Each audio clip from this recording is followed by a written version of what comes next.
반갑습니다. 성경 함께 읽기. 오늘은 디모데후서 4장 이야기로 들어가 보도록 하겠습니다. 이제 바울이 마지막으로 디모데에게 하고 싶은 그 이야기가 담겨져 있습니다.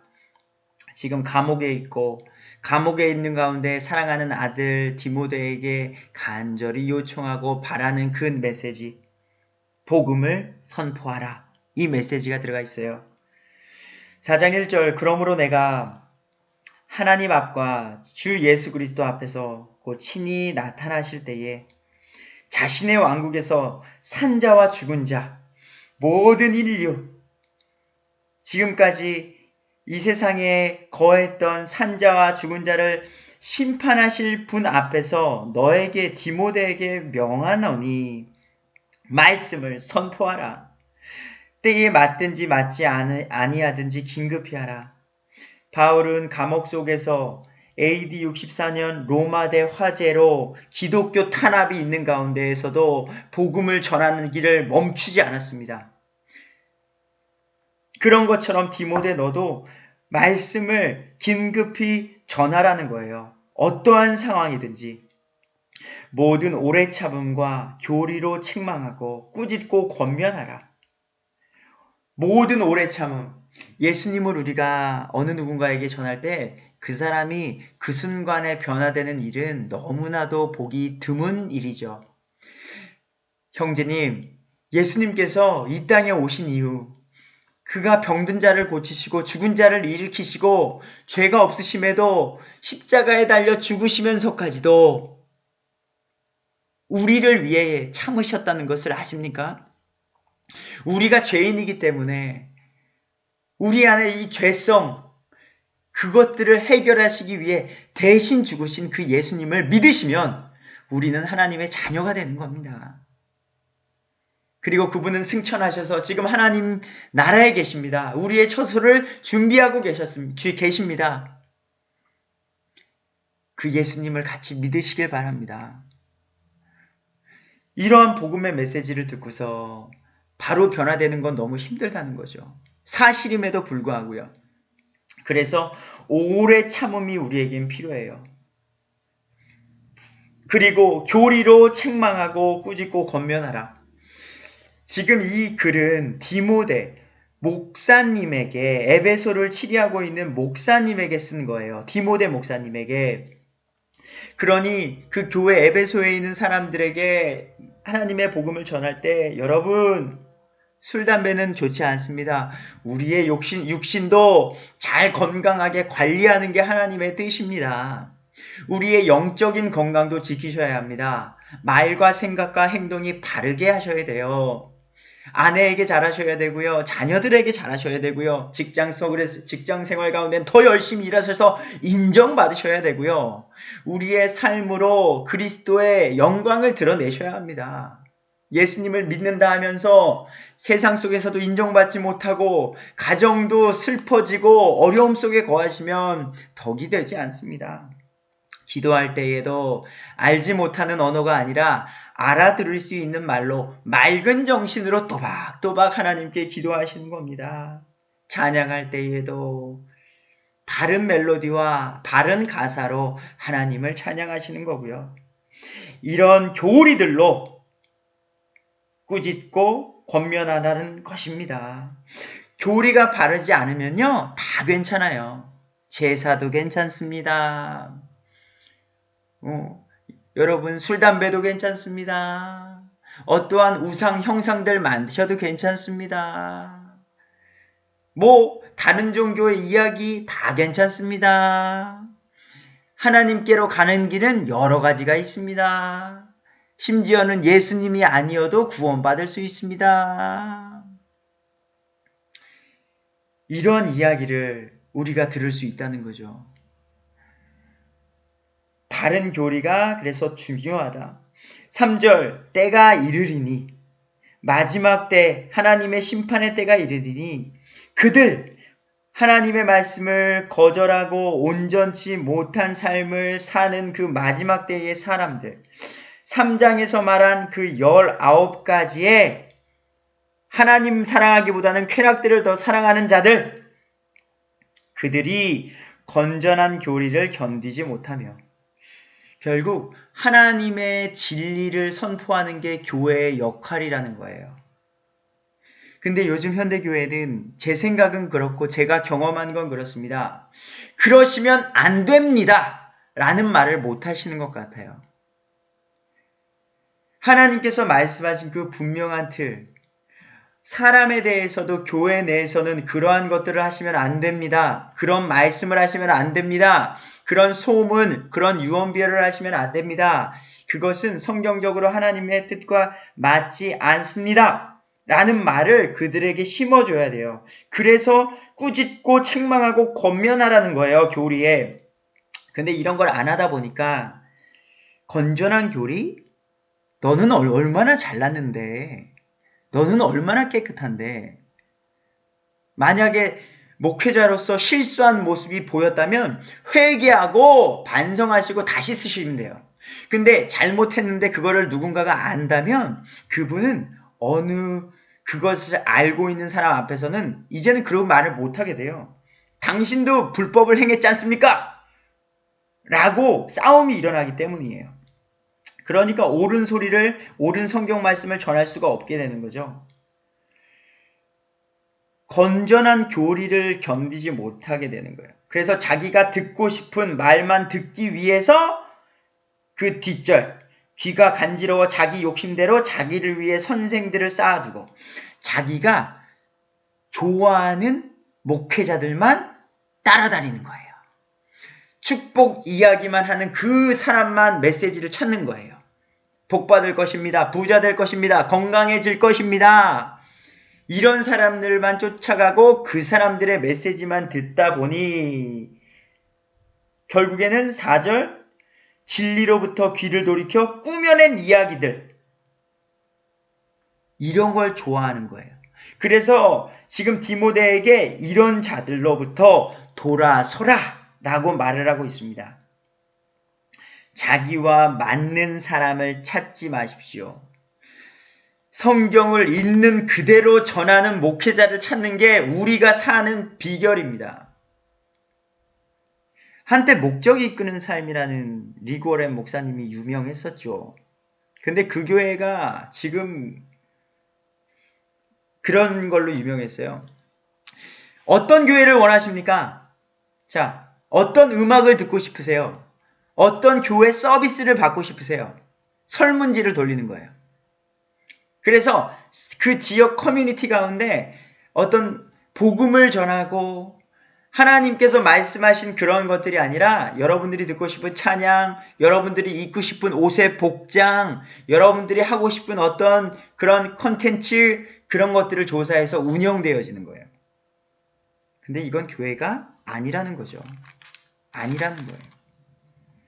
하나님께서 말한 교회는 하나님의 말씀을 있는 그대로 전하는 게 중요하다는 거죠.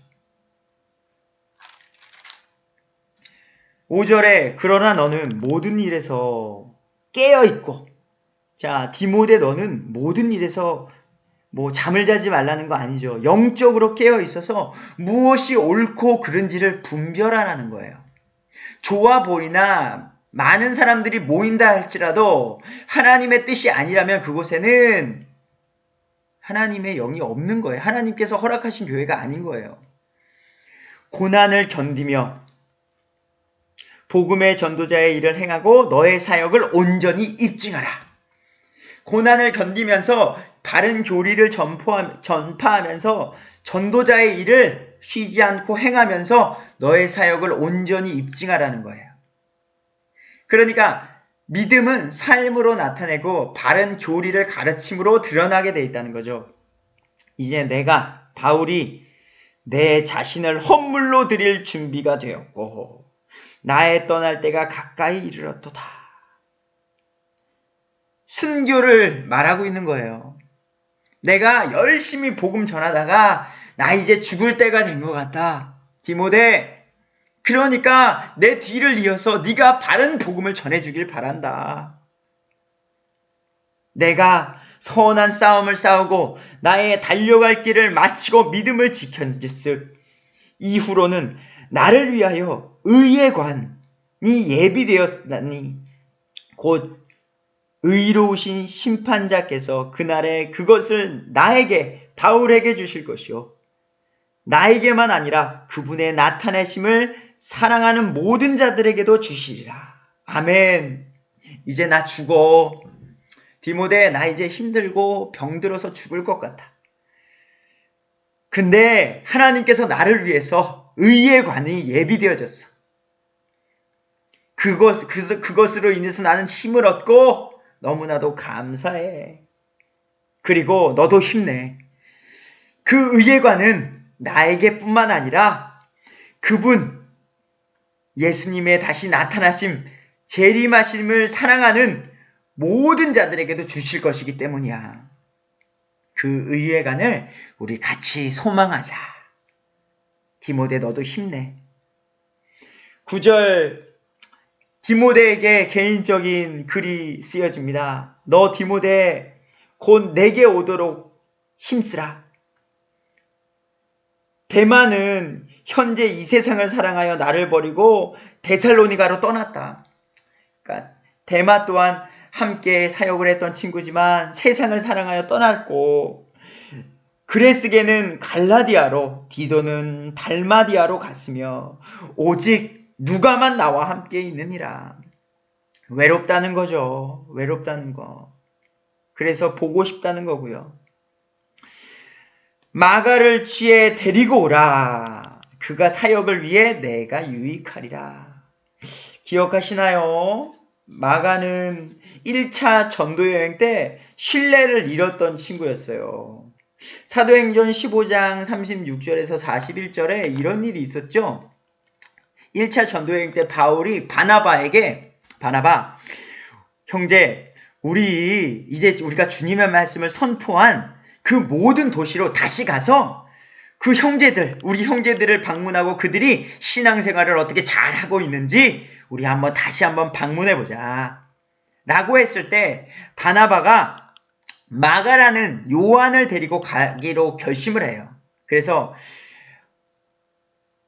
우리 요한을 데리고 그럼 같이 갑시다. 라고 했는데 바울이, 바나바, 무슨 말이야? 밤빌리아에서 자기들을 떠나 자기들과 함께 일하러 가지 아니한 자. 그러니까 그때 마가는 나는 당신들과 가지 않겠습니다. 당신들이 가십시오. 어떤 이유에서였는지 모르겠으나 같이 가기를 거부했던 마가, 그 사람을 나는 데리고 가지 않겠다라는 게 바울의 의견이었어요. 그래서 바울과 바나바가 마가를 데리고 가네 마네로 크게 싸움이 일어났어요. 성경에서 바울과 바나바 사이에 다툼이 격렬하게 일어났대요. 결국에는 어떻게 타협이 됐을까요? 갈라졌어요. 바나바는 마가를 데리고서 배 타고 키프로스로 가게 되고, 결국 바울은 그때 신라를 택한 뒤에 가게 되는 거죠. 그때 이제 바울은 마가와 함께 갈라지게 되는 일이 있었어요. 근데 지금에 와서 보니까 어떻게 된 거예요? 마가를 데리고 오라는 거예요. 내 사역에 유익하니까. 그러니까 감정적으로 우리가 그 사람도 구원받은 사람이고 바르게 복음을 믿지만 어떤 방법적인 부분에 트러블이 있을 경우에 문제가 있을 수는 있으나 또한 사역을 위해 다시 하나가 될 수도 있는 그런 수준이 돼야 된다는 거죠. 한번 미워한다고 끝까지 안 보는 그런 관계가 되시면 안 된다는 거예요. 그래서 이 마가가 다시 회복되었구나 알 수 있는 구절이고요. 12절, 두기고는 내가 에베소로 보내었노라. 두기고는 바울을 도와서 많은 일을 했었죠. 에베소서를 쓰고 나서 우리 마지막 절에 6장 마지막 절에 보면은 에베소 사람들에게 로마에서 써서 두기고 편에 보내다. 그러니까 두기고를 통하여서 그 편지를 보내게 된 사람이에요. 그러니까 사도 바울을 도와줬던 사람. 그리고 골로새서 4장 7절에 두기고가 내 모든 형편을 너희에게 밝히 알려주리니 그는 사랑받는 형제여 주 안에서 신실한 사역자여 동료 종인이라. 종이면서도 동료인, 그래서 사도 바울을 도와서 이리저리 움직인 그런 동역자였다는 거죠. 골로새서 편지도 마지막 절에 4장 골로새 사람들에게 로마에서 서서 두기고와 오네시모 편에 보내다. 두기고는 바울을 도와서 열심히 하나님의 일을 했던 좋은 사람이라는 거죠. 네가 올 때에, 자, 디모데에게 쓰고 있는 거예요. 디모데, 네가 올 때에 내가 드로아에서 가보에게 맡겨놓은 겉옷을 가지고 오고, 겉옷을 가지고 오래요. 뭐 추웠겠죠. 옷도 필요하겠죠. 무슨 지금처럼 옷이 좋았던 시대도 아니니까요. 난방시설도 마찬가지고요. 또 책들을 가져오되 특별히 양피지들을 가져오다. 양피지, 구약성경이 쓰여졌던 양피지예요. 양피지 가죽. 거기에 뭐 구약성경, 써있는 구약성경을 의미하는지 아니면 사도 바울이 앞으로 쓸 양피지 그 재료들을 가지고 오는지 모르겠으나 특별히 양피지들을 가져오라.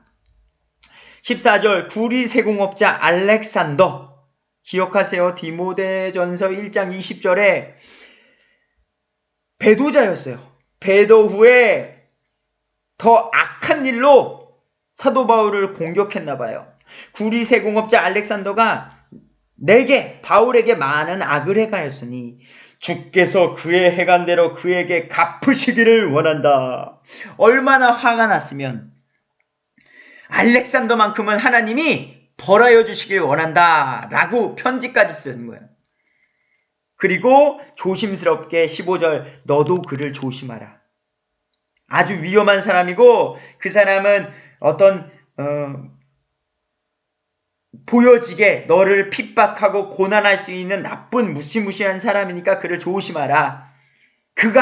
알렉산더 배도자가 우리의 말들을 크게 대적하였느니라. 그러니까 우리를 심하게 공격하는 사람들도 있을 수 있습니다.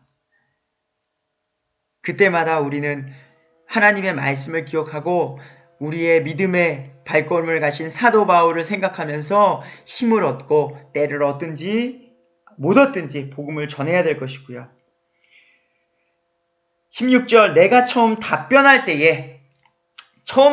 때라고 하니까 지금 감옥에 들어가기 전 자기 변호를 할 때가 아닌가 싶습니다. 지금 감옥에 있는 상태니까 감옥에 들어가기 전에 변호하는 그때에 아무도 나와 함께 서지 아니하고 모든 사람들이 나를 버렸으나 복음을 열심히 전하고 그들에게 사랑을 베풀면서 예수 그리스도의 복음을 전했는데 정작 감옥에 들어가 심판대에 섰을 때에는 바울을 돕는 사람이 아무도 없었다. 얼마나 외롭고 쓸쓸했겠습니까? 그러나 그것을 그들의 책임으로 돌리지 아니하시기를 내가 하나님께 기도하노니. 와우. 내가 힘들고 어려울 때 솔직히 어느 누군가가 내 편이 되어주면은 얼마나 힘이 나겠습니까? 나는 죄가 없다! 라고 함께 외쳐주는 사람.